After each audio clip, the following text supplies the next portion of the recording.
কর্কট রাশির আজকের সতর্কবার্তা 31শে জুলাই 2025।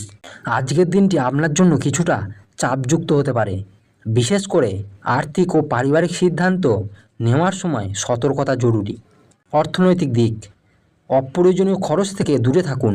বিনিয়োগের আগে ভালোভাবে ভেবে নিন। সম্পর্ক, কারোর কথায় সহজে বিশ্বাস করবেন না, ভুল বোঝাবুঝি তৈরি হতে পারে। কর্মজীবন, কর্মক্ষেত্রে হঠাৎ কোনো দায়িত্ব এসে পড়তে পারে, মাথা ঠান্ডা রেখে সমাধান করুন। স্বাস্থ্য, মানসিক চাপ বেশি হলে বিশ্রাম নিন, হজমজনিত সমস্যা বা মাথা ব্যথা হতে পারে।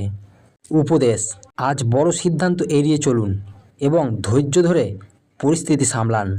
আজকের কর্কট রাশির সতর্কবার্তা শুনে ভালো লাগলে লাইক করুন, কমেন্টে লিখুন আপনার অভিজ্ঞতা, আর প্রতিদিনের রাশিফল পেতে সাবস্ক্রাইব করুন। দেখা হচ্ছে নেক্সট কোনো ভিডিওতে। ধন্যবাদ।